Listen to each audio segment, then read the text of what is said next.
Hello, everyone. Thank you for coming to our application workshop. If you do have any questions, there'll be time at the end, but also drop them in the chat as we go, and then we will get to them at the end. So hello, I am Hannah. I think I've talked with both of you before, but I don't think we've met. But I am the recruiter for the University of Michigan for Peace Corps. I am a returned Peace Corps volunteer. I served in Colombia in the education sector. I was teaching English at a secondary school. And then now I am a Master of Social Work candidate. Wait, we're going to let one in.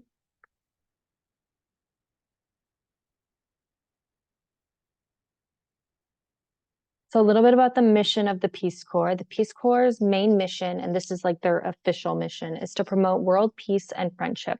We do this by fulfilling three strategic goals. The first is to partner with people of interested countries in meeting their need for trained individuals. The second is to promote better understanding of Americans on behalf of the people served. And then the last one is the inverse, so to promote a better understanding of other peoples on the part of the Americans.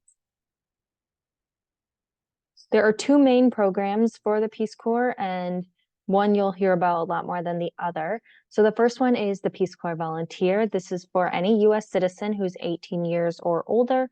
And this is the 2-year-long project that you hear of most often. And then you get a living stipend and other support while you're there. Then there's Peace Corps Response. These are shorter terms, usually for more experienced professionals with a specific skill set. And as I said, these are shorter, usually only 3 to 12 months. You still get living stipend and other support. The other big difference between these is the Peace Corps volunteers, you'll be going with a cohort of people. So you will be with a group of 10, 30, 70, 100 in some cases. And in the Peace Corps response, you'll be maybe the only one there. There may be one or two other with you, but you'll most likely be the only one serving at that time. So the main sectors, I just wanted to highlight these. You probably heard of them: agriculture, youth and development, education, the environment, health, and community economic development.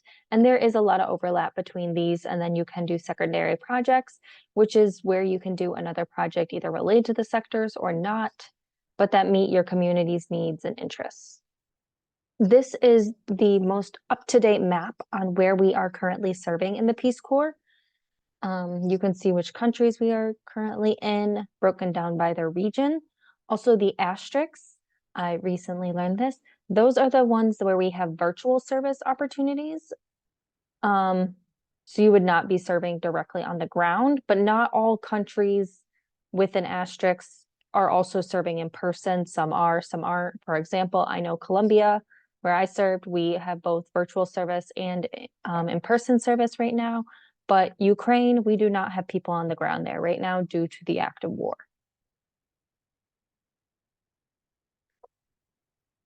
So now a little bit about the application.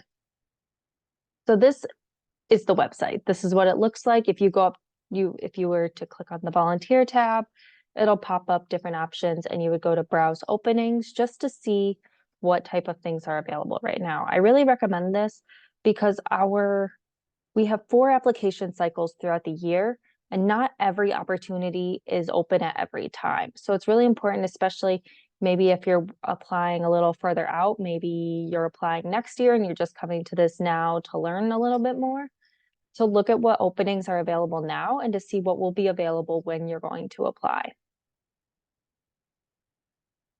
So.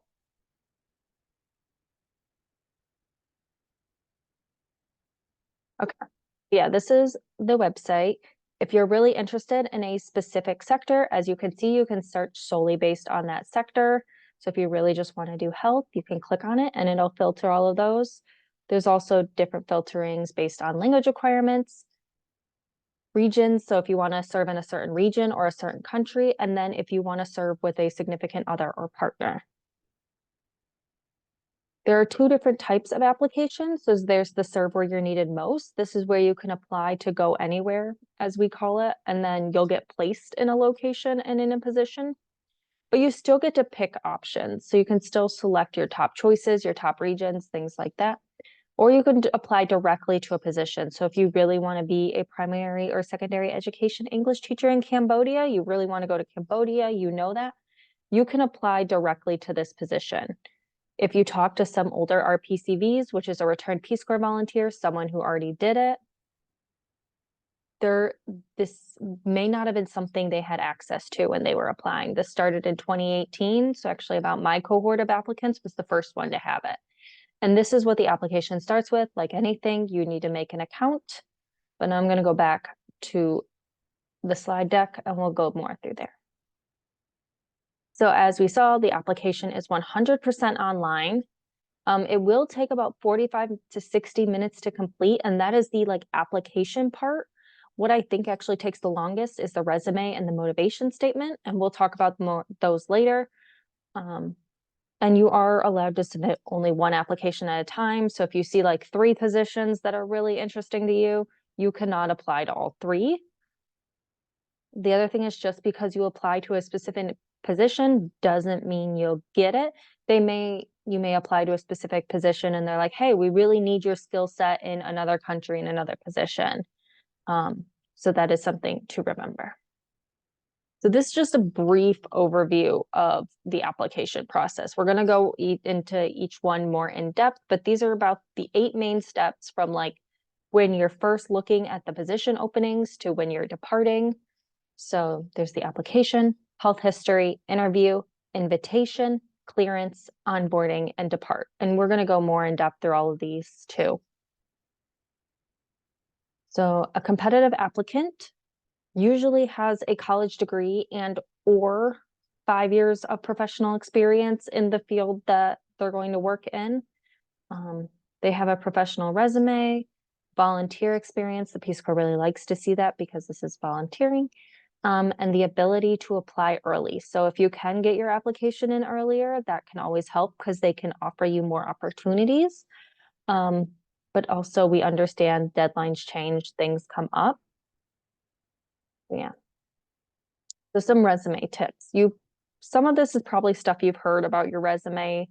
This may not be new, but a big one is quantifying your experience. So using numbers, data to just show what you're doing. So instead of saying like, I taught a class of students English, say I taught a class of 30 students 3 days a week in English, so that you're getting more of that specific of what you're doing and they can actually understand what you did.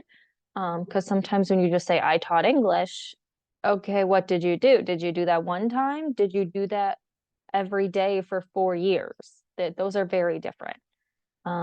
They also like to see if you have any volunteer work, as mentioned, including total hours, descriptions, if any outcomes.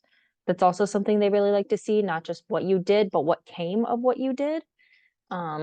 So if like going back to that teaching example, if all of your students improved in their English in 3 months, that's something good to put on. And then it's also quantified because you have the number of the time frame there. Again, the Peace Corps resume is a little different than your usual resume. One thing I forgot to say is it can be up to 3 pages long. I know for a lot of college kids, 1 page is the usual resume length, but this one can be longer because they want more information. They want you to include your jobs, your education, including coursework, research, things like that you may not always put on a usual resume. Sorry. And then, and those all the coursework should try to be relevant if you are applying to a specific position, or I applied to go anywhere, but I was pretty sure I wanted to work in youth development or education. So I just really emphasized my coursework that related to education. I had my TOEFL certificate or my teaching English certificate, so I made sure that was on there. And then also you'll upload your transcripts and any foreign language certifications. If you took one of the foreign language tests, or if you have native fluency, or just took coursework, those are all options. Also, I am willing and able to review resumes. If you would like to, please give me up to a week. just due to my schedules. So then I can like review it and get it back to you. So please, like if the deadline's today, don't send it to me today because I'm not gonna do it. But I am willing to review those for you. I know it can be really helpful just to have someone else read it because you know what you did. It may be hard to explain that sometimes. So starting the application, as mentioned, this is only for US citizens. So that is the very first question. Are you a citizen? And then there's also the age requirement. Those are the two big like deal breaker requirements. So you have to be at least 18 years old. So say yes, you are. If you're not, you cannot apply yet. And then going through contact information, like any application, they need a way to contact you. I don't think any of you have, but if you have served in the Peace Corps before, you would state that. And then also different questions will prompt up based on your responses. So like if you served before, you would have to fill out some more information. If you are interested in serving with a significant other, they will ask you about that. And then there's specific requirements for couples. Not every country takes couples. You can see as like through the filter, as I mentioned, which countries do. And you would both have to apply if you are serving with a partner. In case you all have any dependents, you would have to prove that their needs would be met while you are serving abroad, since you would not be able to do that physically or probably financially. If you are a military veteran, they will ask you about that. However, the Peace Corps service cannot interfere with like any reserve obligations, and you may need additional information from a commanding officer.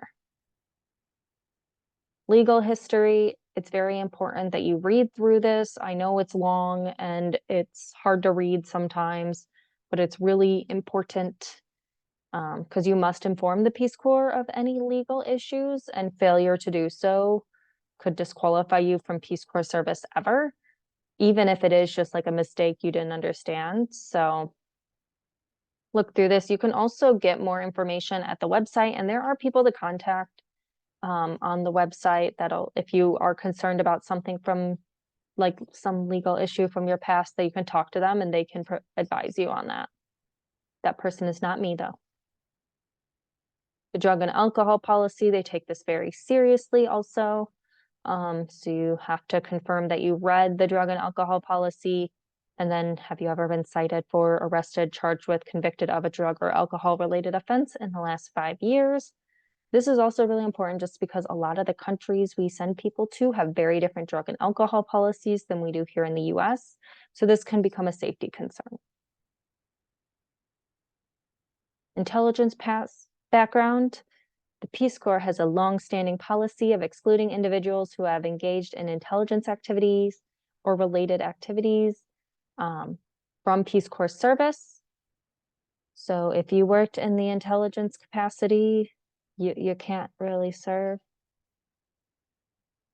Again, if you have questions, there's the email down there for legal placements regarding questions around that. Education, you have to fill out where you're going to school, your skills, what you know.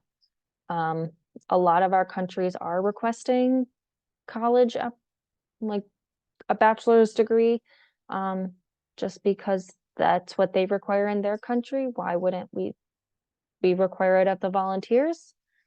So putting in your education information. And then also, if your major is not in there, my major in undergrad was comparative cultures and politics. It was never in any website that you look up and they have you drop down all of the options. Just put something that's relatively similar. I always would just use anthropology. It worked. Again, foreign language capacity, put in any and all languages that you speak, including sign language. We do have some sign language positions, if that is a language you speak. It's really important to remember that some countries do require either French or basic Spanish. Like all of Latin America requires Spanish, and that's at least 2 semesters. So that's something to think about. And then again, if you have it, the CLEP or others test scores, submit those. And you can also put where you think you are on the scale of like language learning. And this is where I said, if you're not applying to a specific position, you can put in where you would most likely want to go. So you can say flexible, serve in all. I really wanted to serve in Latin America. So I clicked South America, Central America, and the Caribbean, because those are split up. And then you can do the same thing for sector. As I said, I was willing to do anything, but I really wanted to work in education or youth. That's where most of my experience was. So I clicked those two. But you can also, if you really are just like, I want to go somewhere with the Peace Corps, flexible serve anywhere, and they'll just match you based on your skills. So the motivation statement. This is a 500-word essay and it is required. I recommend you type it on a Google document and not in the little box they give you. Because do you see that little box? That's hard to type an entire 500-word essay in. Just to learn a little bit more about who you are as a candidate.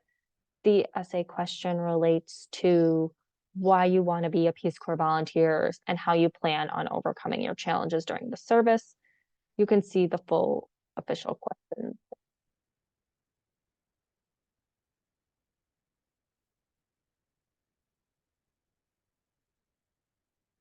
And again, I am willing to review those too. Just give me a little time.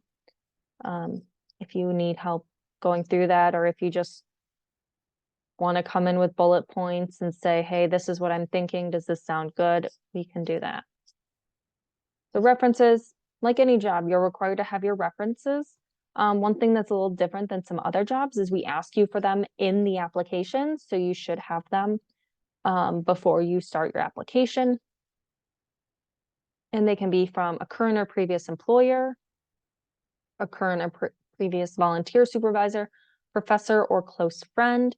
If you are going to use a friend, only use one friend. No relatives are allowed. I would recommend a professor or some sort of supervisor. Those are usually better recommenders anyways. And then you're going to have to put in what type of recommender they are, their name, email, and phone number. This is because we will be contacting them because they have to fill out a form themselves and submit the recommendation.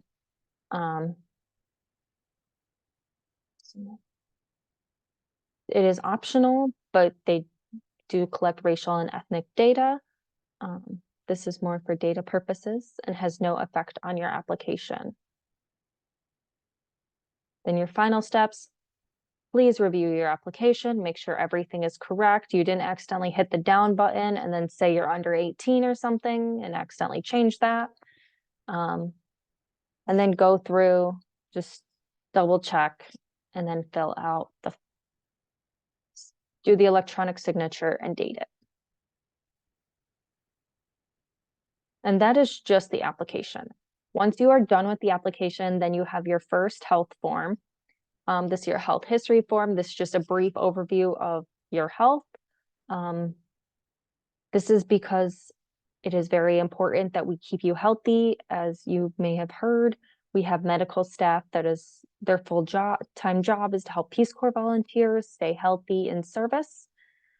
So we try to match you with a country that can support your medical needs. The one I like to give as an example is if you're going to Nepal and you have asthma, that is a lot harder due to the elevation than it would be to go somewhere else. So it is really it's all about your safety. Then there's the interview. If selected for an interview, you will get an email. They will give you questions that you could ask. We are doing an interview workshop later this semester. If you do want help. And then I'm also willing to do interview prep one-on-one.